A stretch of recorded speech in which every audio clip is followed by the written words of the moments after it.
What do you call a book with missing chapters, missing passages, missing verses, missing phrases, missing words, and countless changes? Well, the Arabic word for a book like that is Quran.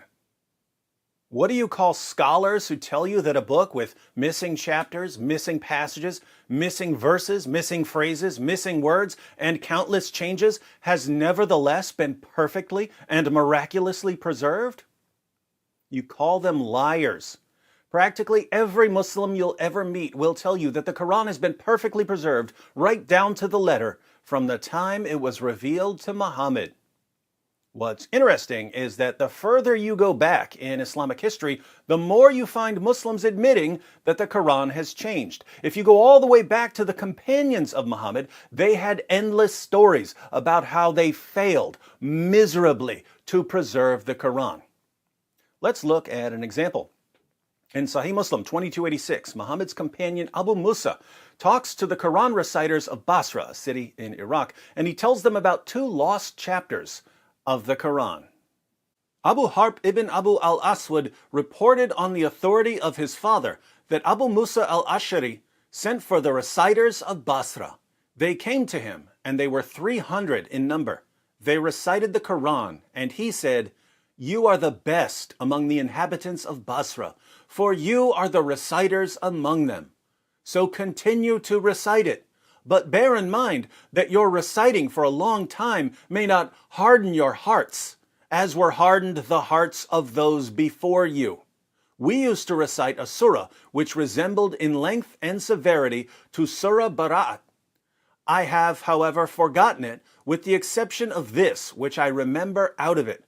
If there were two valleys full of riches for the son of Adam, he would long for a third valley, and nothing would fill the stomach of the son of Adam but dust.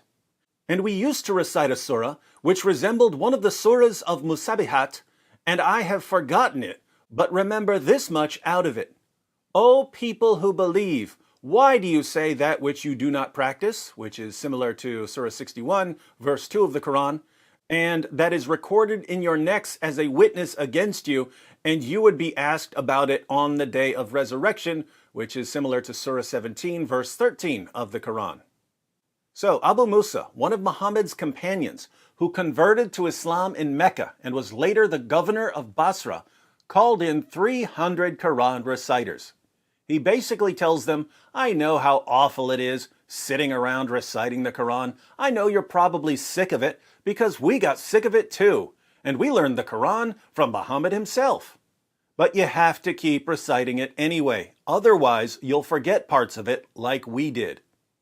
Notice, he says that Muhammad's companions forgot 2 chapters of the Quran because they hardened their hearts. But even though Muslims forgot these 2 chapters, Abu Musa still remembers a few things about them. He remembers that the first one was about as long as Surah Bara'at, which is Surah 9 of the Quran. Surah 9 contains 129 verses, so more than 100 verses were lost. This is where Muslims jump in and say, "No, Abu Musa's just saying that he personally forgot some Quran chapters, not that they were lost from the Quran." Wrong. Wrong. You see, Abu Musa remembers a verse from this lost chapter. If there were 2 valleys full of riches for the son of Adam, he would long for a third valley, and nothing would fill the stomach of the son of Adam but dust. Now, Muslims, can you show us this verse in today's Quran? Of course you can't. The entire chapter was lost because Muhammad's companions were too lazy to recite it. They hardened their hearts. But that's not all they forgot. There was another chapter which contained the words, "O people who believe, why do you say that which you do not practice? And that is recorded in your necks as a witness against you, and you would be asked about it on the day of resurrection." Now, you can find similar words elsewhere in the Quran, but not in the same chapter. So here again, an entire chapter is missing from the Quran. The chapters of Musabihat are significantly shorter than Surah 9, but we can estimate the length of the lost chapter based on the other chapters of Musabihat. I'm guessing that this lost chapter contained somewhere in the area of 20 verses. So, if somewhere around 129 verses were lost when one chapter was forgotten, and another 20 or so verses were lost when another chapter was forgotten, that's about 150 more Quran verses that were in the Quran during the time of Muhammad but aren't in the Quran today. I say about 150 more Quran verses because in a previous video, we read a passage from Ubay ibn Ka'b who said that more than 200 verses were lost from Surah 33 alone. This means that we're already up to more than 350 verses that are missing from a book that Muslims tell us has been perfectly preserved right down to the letter.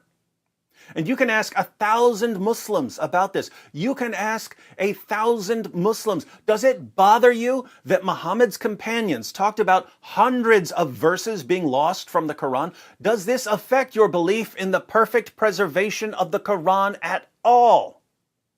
Nope. Doesn't bother us a bit. The Quran has been perfectly preserved right down to the letter.